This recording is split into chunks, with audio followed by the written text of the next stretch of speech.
10ನೇ ತರಗತಿಯಲ್ಲಿ ಬರುವಂತಹ ಅಧ್ಯಾಯಗಳು ಸಾರಿಗೆ ಮತ್ತು ಸಂಪರ್ಕ.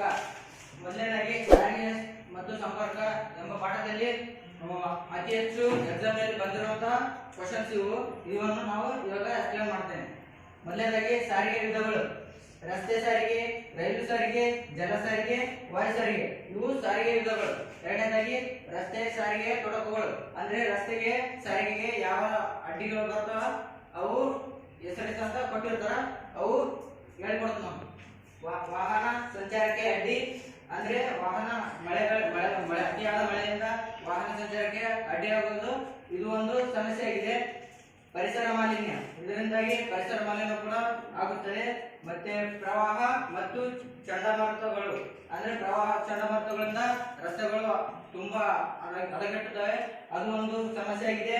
ರಸ್ತೆ ಬದಿಯಲ್ಲಿ ಮೂಲ ಸೌಕರ್ಯ ಕೊರತೆ, ಅಂದ್ರೆ ರಸ್ತೆ ಬದಿಯಲ್ಲಿ ಯಾವಾಗಲೂ ಸಾರ್ವಜನಿಕ ಶೌಚಾಲಯಗಳಿಗೆ ತೊಂದರೆ ಉಂಟಾಗುತ್ತದೆ. ಮೂರನೇದಾಗಿ ಸಾರಿಗೆಯ ಪ್ರಾಮುಖ್ಯತೆ, ಅಂದ್ರೆ ದೇಶದ ಅಭಿವೃದ್ಧಿಯಲ್ಲಿ ಸಾರಿಗೆ ಕೂಡ ಒಂದು ಮಹತ್ತರವಾದ ಪಾತ್ರ ಎಂಬುದು ಕ್ವಶನ್ ಬರುತ್ತದೆ ಎಕ್ಸಾಮ್ ನಲ್ಲಿ, ಅದು ಒಂದು ಇಂಪಾರ್ಟೆಂಟ್ ಆಗಿದೆ.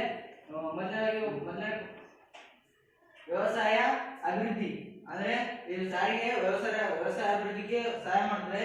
ಮತ್ತೆ ಕೈಗಾರಿಕಾ ಅಭಿವೃದ್ಧಿಗೂ ಕೂಡ ಸಹಾಯ ಮಾಡುತ್ತದೆ. ಮತ್ತೆ ಗಣಿಗಾರಿಕಾ ಅಭಿವೃದ್ಧಿ, ಅಂದ್ರೆ ಗಣಿಗಾರಿಕೆ ಅಂದ್ರೆ ಬ್ಲಾಸ್ಟ್ ಮಾಡೋದು, ಕಲ್ಲುಗಳು ಅವುಗಳಿಗೆಲ್ಲ ಸರಬರಾಜು ಮಾಡ್ಬೇಕಂದ್ರೆ ಲಾರಿಗಳು ಅವು ಬೇಕಾಗುತ್ತೆ. ಅದರಿಂದ ಲಾರಿಗಳಿಗೆ ಎಲ್ಲ ಸಾರಿಗೆಗೆ ಪಾತ್ರ ಮಹತ್ವದಾಗಿದೆ. ಅರಣ್ಯಗಾರಿಕೆ ಕೂಡ ಸಾರಿಗೆ ಮಹತ್ವದಾಗಿದೆ. ಮೀನುಗಾರಿಕೆ ಕೂಡ ಇದು ಸಹಾಯಕವಾಗಿದೆ. ಹೈನುಗಾರಿಕೆ ಕೂಡ ಇದು ಸಹಾಯಕವಾಗಿದೆ. ಮಾರುಕಟ್ಟೆ ಮತ್ತೆ ವಸ್ತುಗಳ ವರ್ಗಾವಣೆಗೆ ಇದು ಅತ್ಯಂತ ಮಹತ್ವವಾಗಿದೆ. ನಾಲ್ಕನೇದಾಗಿ ಗ್ಲೋಬಲ್ ಪೊಸಿಷನ್ ಸಿಸ್ಟಮ್, ಅಂದ್ರೆ GPS ನ ಉಪಯೋಗಗಳು. ಇದು ಕೂಡ ಒಂದು ಮಹತ್ತರವಾದ ಪಾತ್ರವನ್ನು ಹೊಂದಿರುತ್ತದೆ.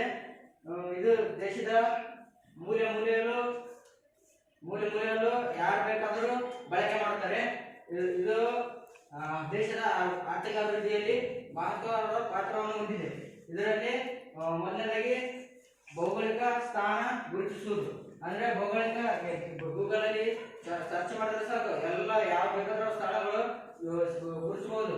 ಅಂದ್ರೆ ಅರಣ್ಯ ಮತ್ತು ಪರ್ವತ ಚಾರಣೆಗೆ ಉಪಯುಕ್ತ, ಅಂದ್ರೆ ಅರಣ್ಯ ವ್ಯಕ್ತಿಯ ಟೂರಿಗೆ ಅಂತ ಹೋದರೆ ಅವ್ರೇನಾದ್ರೂ ಕಳೆದೋದ್ರೆ ಅವರಿಗೆ ಎಲ್ಲಿದೆ ದಾರಿ ಅಂತ ಗುರುತಿಸೋಕೆ ಇದನ್ನು ಉಪಯೋಗ ಮಾಡ್ತಾರೆ.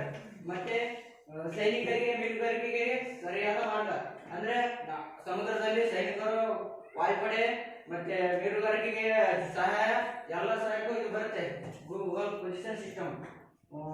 ಮನೆ ಬಾಗಿಲಿಗೆ ಸೇವೆ, ಅಂದ್ರೆ ಎಲ್ಲಿ ಬೇಕಾದ್ರೂ ಮೀಶೋ, ಫ್ಲಿಪ್ಕಾರ್ಟ್ ಇತ್ಯಾದಿ ಆಪ್ಗಳಲ್ಲಿ ಇದು ಬಳಕೆಗೆ ಬರುತ್ತದೆ. ಮತ್ತೆ ಗೂಗಲ್ ಮ್ಯಾಪ್ ಬಳಕೆ, ಗೂಗಲ್ ನಲ್ಲಿ ಏನೇ ಹುಡುಕಿದ್ರು ತಕ್ಷಣವೇ ಉತ್ತರ ಸಿಗುತ್ತದೆ.